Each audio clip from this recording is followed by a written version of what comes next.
Hmm. Kembali lagi bersama saya, Ariska Warganegara, dalam kanal The Conversation. Hari ini kita akan membincangkan hal-hal yang sederhana, tapi juga mungkin penting, terutama buat teman-teman yang baru pulang dari luar negeri, masuk ke Indonesia di saat pandemi. Dan saya beruntung karena teman saya jauh-jauh dari Brebes bersedia untuk berbagi pengalaman.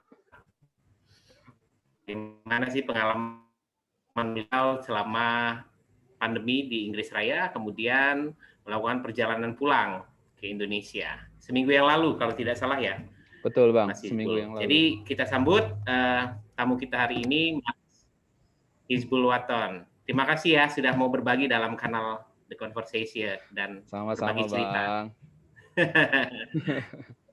Ya, gimana nih kabarnya? Sehat-sehat ya? Alhamdulillah sehat-sehat. Sekarang di Jateng lagi ini nih, weekend lockdown. Sabtu Minggu di rumah. Jadi ya Weekend lockdown. Oh, ya, gitu. yang Oh, jadi programnya istilahnya weekend lockdown. Jadi program iya Pak Ganjar ya? Sabtu Jadi Minggu Sabtu Minggu lockdown gitu ya. iya di rumah saja. Maksudnya di rumah saja itu nggak bisa keluar-keluar atau gimana, Iya Bang, kayak Mas intinya Isbul? kan kayak lockdown kan. Kalau lockdown kan kita nggak boleh beraktivitas. Maksudnya kalau disarankan untuk beraktivitasnya banyak di rumah gitu, nggak boleh pergi-pergi gitu keluar gitu. Terus jadi jalan-jalan ya sepi, nggak ada kendaraan. Mungkin ada kan, Hmm, tapi hanya untuk keperluan jarak dekat kali ya. iya iya iya. Jadi tapi ke mall nggak boleh ya? Mall tutup Nggak mungkin boleh, ya? tutup ya. Restoran tutup. Harusnya Oh ya Bang, gitu. nggak Jadi ngecek juga selama sih. weekend, jadi selama weekend aja, Sabtu Minggu Iya, begitu. betul. Oke. Dan ini program Pak Ganjar ini mau setiap minggu kah atau hanya minggu ini? Ada nggak Kurang tahu informasi deh yang Bang. Mas Kayaknya Hizbul tahu? Kurang tahu. belum baca lebih lanjut sih tentang program ini. Mungkin kalau ada impact-nya gitu kali ya, nanti bakal Hmm. dievaluasi sama itunya, staff-nya. Kalau memang ada dampaknya ya dilanjutkan kali. Kurang tahu juga sih Bang Ya. sebenarnya. Oke. Mhm.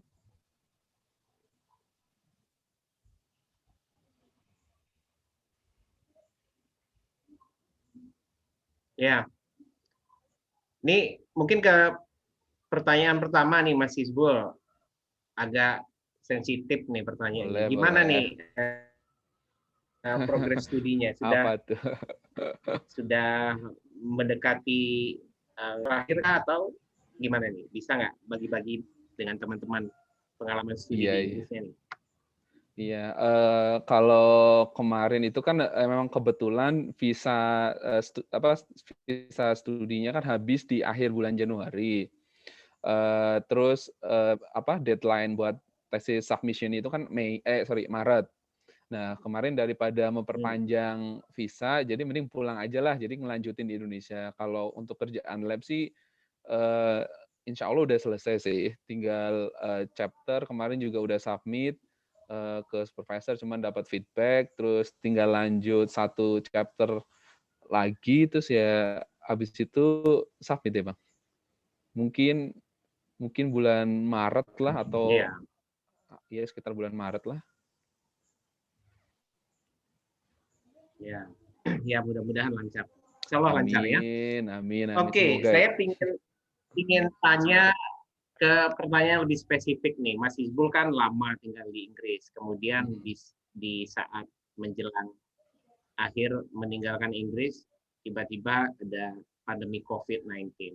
Hmm. Nah, bisa nggak cerita ke teman nih, gimana sih pengalaman Mas Hizbul selama pandemi COVID-19 di UK, kemudian mungkin juga cerita bagaimana lockdown-nya, gimana respon masyarakat dan pemerintahnya, begitu. Whatever you want to say lah to us gitu. Jadi kan bisa sharing pengalaman juga dengan Iya, kami-kami. Gimana Mas Hizbul? iya. Iya. Kalau di UK kan mulai lockdown pertama kali itu kan sekitar bulan Maret ya Bang ya. Bulan Maret itu kan yang apa seluruh UK lockdown terus pas awal-awal mungkin karena euforia pandemi gitu ya. Jadi orang-orang banyak yang apa sih panic buying gitu kayak belanja di supermarket sebanyak-banyaknya terus sampai kadang-kadang tuh ada apa sih aisle yang kosong gitu nggak ada barangnya. Terus karena lockdown itu kan juga kampus tutup ya, sedangkan saya kan risetnya lab based, di mana bisa dapat data kalau melakukan penelitian atau pekerjaan lab di laboratorium. Nah, karena labnya tutup, kemarin makanya mengajukan perpanjangan studi dan selama 6 bulan berarti dari Oktober 2020 sampai Maret 2021. Nah itu berpengaruh banget terhadap studi ya. Terus yang tadi bilang setelah apa namanya panic buying itu, jadi banyak orang yang stok makanannya itu berlebihan gitu bang. Jadi bisa Hmm, apa beli apa aja lah yang penting maksudnya karena belum maksudnya tahu berlebihan kan. tuh bisa mm-mm. Maksudnya berlebihan tuh bisa numpukin makanan banyak Iya banget kayak iya di makanan banyak apa tisu toilet gitu-gitu kas benar-benar gitu. ditimbun gitu. Terus Hmm. setelah kita tahu kayak jenis virusnya seperti apa, bagaimana treatmentnya, orang-orang mulai apa sih mulai rileks apa nggak setegang pas pertama Beradaptasi lah ya. kali ya mengalami pandemi. Terus di Inggris itu kan di bulan Agustus sempat ada program dari pemerintah di mana ketika apa sih eat out, go out, eat out. Jadi kita belanja makanan di restoran dan kita dapat diskon 50% selama 1 bulan di bulan Agustus itu hari Senin, Selasa, Rebo. Jadi kalau Senin, Selasa, Rebo kita ke restoran yang masuk di listnya pemerintah itu, nanti kita dapat diskon tuh 50%. Jadi ya kita manfaatin lah pas itu. Nah, terus mungkin karena euforia itu kali ya, 50% diskon itu juga akhirnya setelah itu ada kenaikan lagi kan jumlah apa namanya yang kena coronanya. Terus akhirnya ada lockdown lagi tuh habis itu.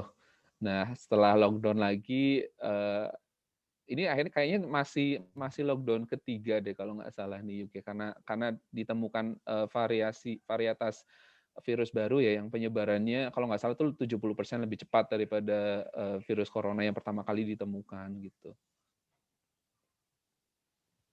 Iya, artinya memang complicated juga ya, apalagi kita sebagai sebagai orang asing begitu ya, sebagai pelajar begitu ya. Nah, Betul. pengalaman Mas Hizbul sendiri sehari-hari gimana akhirnya dealing dengan beli makanan, dealing dengan studi, dealing dengan keluarga begitu. Iya, itu kan Jadi karena apa aja yang kita dilakukan? iya, karena nggak boleh nge-lab kan Bang. Jadi ya kita harus optimalkan waktu yang kita punya. Kan banyak orang yang juga work from home kan, kerjaannya hanya boleh maksudnya kayak pekerjaan kantornya kan bisa diganti atau dikerjakan di rumah gitu. Jadi ya kemarin pas waktu lockdown, pas nggak bisa melakukan aktivitas di laboratorium, ya banyak nulisnya itu. Jadi kayak ngolah data-data hasil penelitian, kemudian nulis-nulis ya chapter yang apa yang terhubungan dengan data-data yang udah dianalisis itu gitu. Terus ada kesempatan juga submit ke supervisor gitu. Cuman karena ya apa ya mungkin ini juga kayak pertama kali kali ya terjadi buat semua orang gitu. Jadi apa ya perlu perlu cari formula sendiri sih gimana caranya biar work from home-nya bisa efektif. Untuk apa kayak kebutuhan sehari-hari kami biasanya belanjanya seminggu sekali atau 2 minggu sekali sih bang. Kan kalau yang esensial kan kita boleh pergi ya. Yang tutup kan yang non esensial kayak pakaian atau apa sih yang bukan bahan makanan itu kan tutup. Tapi kalau bahan makanan kan buka. Jadi belanjanya sekalian tuh. Kalau nggak seminggu sekali ya 2 minggu sekali lah untuk apa menjarangkan keluar dari rumah. Terus kalau benar-benar pengen makan itu kan karena restorannya nggak boleh dine in ya, hanya boleh take away ya paling pesen online aja sih, Bang. Tapi so far semua logistik nggak ada masalah ya. Tinggal memang the way-nya aja. Iya, Yang tadinya kita iya, dine in, sekarang kita harus take away begitu ya. Dan iya, lain-lain. betul. Nah, kalau sepenglihatan Hizbul sendiri, respon masyarakat di sana sudah mulai bisa beradaptasi nggak dengan situasi katakanlah yang sekarang yang kita hadapi begitu. Dan gimana kemudian respon pemerintahnya juga begitu. Bisa di-share ke teman-teman di sini. Mungkin kalau secara general orang-orang nggak bisa bilang juga ya, Bang, karena kan waktuku lebih banyak di rumah kalau nggak di lab gitu kan.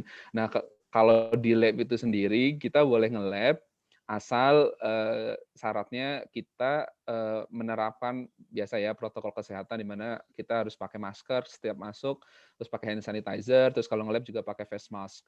Terus ada tambahan lagi nih, pas awal tahun ini 2021 ketika kita mau nge-lab kita harus namanya flow lateral test. Jadi kita ngetes apakah kita positif atau negatif COVID. Nah, syaratnya kita harus punya hasil yang menunjukkan negatif COVID sebanyak 2 kali. Jadi kayak misalkan hari pertama, terus hari ketiganya kita tes lagi, dan keduanya harus negatif. Nah, itu baru kita boleh nge-lab.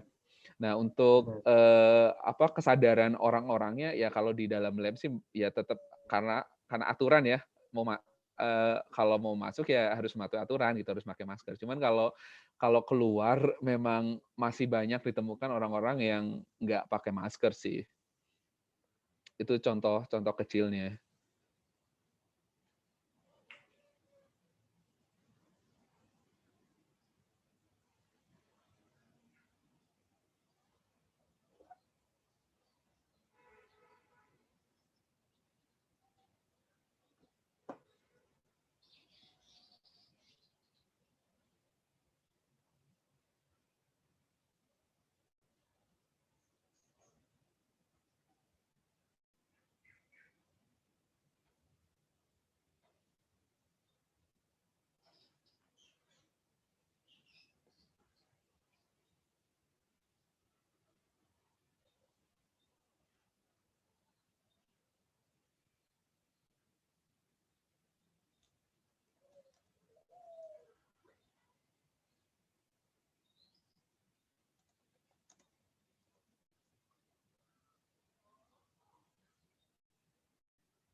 Iya, Bang. Jadi di awal tahun 2021 aturan dari kampus kalau kita mau masuk dan menggunakan fasilitas kampus, kita harus menunjukkan hasil negatif COVID sebanyak 2 kali. Apa ada testing atau apa begitu? Iya, dari awal tahun itu harus negatif COVID, Bang. Kita harus tes namanya. Halo His, malah freezing. Freezing.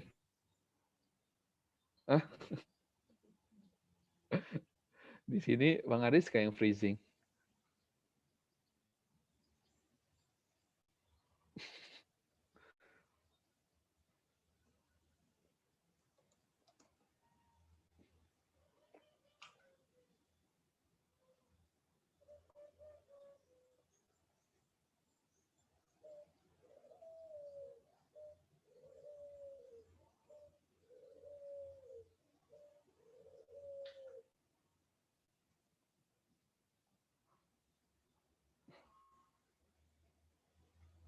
Oke. Saya dengar Januari ada semacam testing begitu ya. Apa intensifikasi testing? Gimana itu Mas Hizbul di UK? Iya. Jadi tes itu, lateral flow test itu memang dipersyaratkan ketika kita mau masuk dan menggunakan fasilitas kampus. Nah, misalkan nih, kita harus menunjukkan 2 kali hasil negatif COVID. Jadi kalau misalkan hari pertama kita tes, kemudian hari ketiga kita tes lagi. Nah, keduanya itu harus menunjukkan negatif COVID. Nah, kalau di School of Chemistry itu hasil itu nanti kita kan dikasih link gitu kan untuk ngisi form. Nah, itu yang hasilnya itu hasil negatif COVID-nya itu sebagai lampiran di linknya itu. Nah, nanti kalau kita kayak biodatanya udah dicek, nanti kita baru boleh tuh masuk ke lab dan kerja gitu. Kayaknya sama semua sih untuk semua school. Jadi hari pertama tes, kemudian hari ketiga tes, kalau dua-duanya negatif, baru boleh masuk kampus. Iya, baru boleh menggunakan fasilitas kampus gitu. Iya, lab atau office gitu. Nah, itu tesnya PCR atau antigen atau rapid test? Itu kayaknya sih tes swab tapi pakai antibody gitu. Nggak, tapi hasilnya bisa keluar cepat gitu, Bang. Kayak 30 menit sampai sejam lah hasilnya udah keluar. Ya, mungkin semacam di Indonesia, kalau di Indonesia antigen kali ya. Swab antigen gitu. Iya, kayaknya sih sama kita mungkin lanjut ke pertanyaan yang teman-teman juga mungkin ingin tahu juga kan. Nah, Hizbul kan beberapa minggu lalu kan pulang dari UK ke Indonesia, begitu kan. Ini kan dua negara punya regulasi tentang kedatangan, kedatangan dari luar negeri yang masing-masing punya regulasi baik di UK maupun di Indonesia. Di Indonesia misalkan restriction untuk orang-orang asing yang memang setahu saya bukan pemegang visa permanen di Indonesia begitu, jadi dilarang begitu. Tapi kan larangan itu tidak untuk warga negara yang baru pulang dari luar negeri, termasuk juga dari UK. Nah, boleh nggak cerita ke teman-teman soal pengalaman Hizbul pulang ke Indonesia di saat pandemi, bagaimana proses administrasinya, kemudian bagaimana proses isolasi mandirinya, kemudian apa saja yang harus dilakukan. Ya, ini informasi juga buat teman-teman yang mungkin mau pulang dari luar negeri, mau masuk ke Indonesia begitu. Bisa cerita ya? Boleh, Bang. Jadi kemarin kan kami pulang, aku sama istri kan pulang pakai Qatar. Nah, sebelumnya kami tuh udah pesen tiket pakai Garuda. Nah, kalau Garuda itu kan dia kerjasama sama KLM ya. Jadi harusnya terbang dari Manchester ke Amsterdam, kemudian dari Amsterdam ke Jakarta. Nah, cuman kan sejak tanggal 23 Januari itu Belanda itu melarang semua penerbangan dari UK. Nah, itu juga perlu diperhatikan oleh teman-teman ya. Kalau misalkan mau pulang, misalkan dari UK atau dan perlu transit ke suatu negara, perlu diperhatikan juga aturan di negara transitnya itu. Nah, contohnya yaitu yang Amsterdam, karena nggak boleh terbang ke Amsterdam kan dari UK, makanya dipindah tuh pesawatnya pakai Qatar yang transitnya ke Doha. Nah, kalau dari Doha itu boleh menerima penerbangan dari Inggris. Nah, itu juga kemarin sempat baca-baca juga sih contoh di aturan maskapai di KLM itu, dia kalau nggak salah itu harus menunjukkan COVID negatif COVID itu 4 jam sebelum penerbangan gitu. Jadi perlu diperhatikan selain diperhatikan aturan negara transit kalau memang pesawatnya transit, kemudian aturan maskapainya, Bang. Kan maskapainya itu harus mensyaratkan apa gitu. Misalkan negatif COVID-nya dalam rentang waktu berapa lama gitu. Contohnya yang kemarin itu KLM 4 jam. Itu kayaknya misalkan penerbangan jam 7, 4 jam dari jam 7 kan kayak pagi banget, mana nggak tahu juga kan mana lab yang buka untuk analisisnya gitu. Jadi itu penting banget sih. Dan kemudian kemarin kan baca-baca juga. Kalau KLM itu 4 jam kita mau terbang, hasilnya itu harus within 4 jam itu. Iya, within misalkan 4 jam saya gitu. mau terbang jam 12 siang, berarti hasilnya itu paling enggak jam 8 pagi hasil dari tes saya begitu. Tesnya kalau lewat dari hujan mereka tidak terima gitu ya. Iya. Kemarin soalnya ketemu ada orang Indonesia juga kan, dia dia tuh pakai KLM, cuman karena nggak tahu kalau mungkin karena aturan baru ya dan sosialisasinya mungkin kurang gitu, atau memang dianya aja yang belum mendapatkan informasi itu, jadi ditolak pakai KLM gitu. Terus sampai akhirnya pindah ke pesawat Qatar juga, ketemu di Doha. Itu masalah apa negatif COVID ya. Nah, ada aturan lagi kan, baca-baca di apa sih namanya Instagram yang Indonesia di London gitu. Kalau syarat tes PCR itu paling enggak 2 kali 48 jam gitu, biar amannya. Ada yang bilang kayak 72 jam. Dua kali Sorry, 2 kali dua kali 24 jam. 24. Iya, 2 kali 24, totalnya 48 jam gitu. Jadi kayak 2 hari sebelum berangkat baru tes gitu untuk apa amannya gitu. Walaupun mungkin tulisannya 72 jam, tapi kayaknya semakin dekat dengan penerbangan itu semakin ini sih, semakin akurat kan hasilnya jadinya. Iya, iya, iya. Terus apa lagi, Karena Bang? ya, habis itu kan terbang Oh ke iya, Indonesia iya. di Soekarno-Hatta gitu. Ya, sebelumnya kita perlu ngisi, kalau sekarang itu kita perlu ngisi namanya IHAK. IHAK itu Electronic Indonesia Health Alert Card atau kartu kewaspadaan kesehatan. Itu bisa di-download di Play Store atau diisi lewat website. Nah, di situ nanti kita ngisi tuh biodata kita, terus apa namanya pesawat kita nomor berapa, terus tanggal kedatangannya berapa gitu. Nah, kalau udah diisi online, udah kan, udah selesai, terus kita sampailah ke Indonesia, misalkan dari Manchester, Doha, terus nyampe ke Jakarta ya. Nah, pas nyampe Bandara Soekarno-Hatta itu nanti kita dikasih form lagi sama petugasnya, nanti kita isi form itu tentang IHAK itu kayak konfirmasi itu, nanti IHAK kita di-scan, kan nanti dapat barcode. Nah, barcode-nya itu nanti di-scan sama petugasnya, terus kita nunggu. Setelah nunggu, kita nanti ada kayak pos-pos yang mengecek IHAK kita, terus dicocokkan sama sertifikat tes PCR itu, bahwa kita negatif. Nah, kalau udah, nanti kita baru ngambil koper. Setelah ngambil koper, kita keluar dari apa namanya bandaranya. Nanti sudah ada sudah ada bus-bus di depan yang menunggu. Nanti kita dibawa ke hotel yang sudah di-list oleh pemerintah. Nah, dari situ nanti kita Oh, karantina jadi ya. jadi Hizbul itu sudah booking hotelnya atau on the spot? On the spot, Bang. Jadi kita keluar dari bandara, Oh, on the kemudian spot. kita diarahkan Jadi ke memang bus. diarahkan. Ya, bus secara random. Jadi Iya, kita iya. nggak milih kayak, oh saya maunya di hotel ini gitu. Nggak bisa sih. Kita kayak ngikut aja petugasnya, diarahin ke bus mana, terus ya kita diantarin ke hotel yang udah ditentuin sih oleh pemerintah. Terus ya itu selama 6 hari 5 malam. Nah itu selama karantina nanti kita juga dites lagi, Bang, COVID lagi nih. Jadi jadi kita pertama masuk nih hari ini misalkan. Nah besoknya hari kedua kita di swab tes lagi,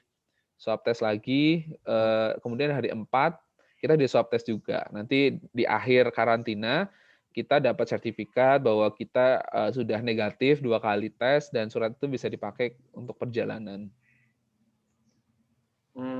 Oke. Dan itu semua free. Iya, Bang. Jadi ada syaratnya nih, siapa saja yang bisa mendapatkan fasilitas karantina dari pemerintah ini kan. Contohnya ada student, ada TKI, terus mungkin ada kayak orang-orang yang kurang mampu gitu juga digratiskan. Iya, iya. Bagus juga ya. Bagus, Artinya Bang. Itu kayak artinya untuk memang membantu iya, ya, sangat iya membantu ya membantu, pemerintah saat. bantu banget. Kita Oke. juga merem ini kan. Termasuk juga misalkan gini, kalau kalau suami istri kayak Hizbul, kamar karantinanya itu satu atau dipisah begitu? Kalau kami Dan sih hotelnya kan dibayar pemerintah kan? iya, kalau kami sih dipisah, Bang. Kami dipisah, itu alasannya karena Oh, dipisah. dipisah karena alasannya ya karantina kan tujuannya ini kan biar tidak menulari satu sama lain, karena ada kasus di mana ada orang dipisah, kemudian teman gitu kan, terus dipisah, terus hasil swab pertama negatif. kemudian swab keduanya positif. Nah, setelah ditelusuri ternyata mereka bertemu gitulah, berinteraksi, kemudian ya menularkan si COVID itu. Nah, kalau misalkan kita statusnya positif nih, nanti kita langsung dilarikan ke Wisma Atlet. Oh gitu. Jadi kalau positif langsung ke Wisma Atlet. Iya. Iya, iya. Jadi Tapi memang mungkin karena keluarga jadi itu kan satu bubble, jadi COVID-19 mungkin bisa tim disatukan sih. respondernya sudah siap lah ya di bandara. Iya, iya Jadi sudah siap. COVID-19 tim respondernya sudah siap. Siap. Responder tim ya sudah siap di bandara. Nah, itu kan programnya kan ada jangka waktunya ya, Bang. Ini kan dimulai kan awal Januari, kemudian sampai tanggal 8 Februari kalau nggak salah. Nah, saya kurang tahu nih apakah setelah tanggal itu diperpanjang atau gimana gitu, kurang tahu juga sih. Ya, ya artinya sebenarnya tidak sekomplikated yang kita bayangkan. Enggak Artinya sih. pemerintah juga sudah sangat membantu ya, proses-prosesnya Iya. sangat dimudahkan, sangat membantu begitu ya. Iya. Ya. Responsif Dan juga itu sih. Ya. saya pikir respon dari tim respondernya juga oke juga berarti kan. Oke, nah setelah itu langsung by taxi ke kampung halaman ya. Jadi nggak ada masalah ya kalau udah masuk Iya, Indonesia. kebetulan dijemput sih sama keluarga dari rumah ke itunya hotelnya. Ya, artinya langsung ke Brebes. Ya, nah, ini sekarang lagi pulang masing-masing isolasi gitu. mandiri lagi enggak? Enggak perlu, Bang. Dulu. Ya, walaupun diperbolehkan cuman kami ya di rumah aja.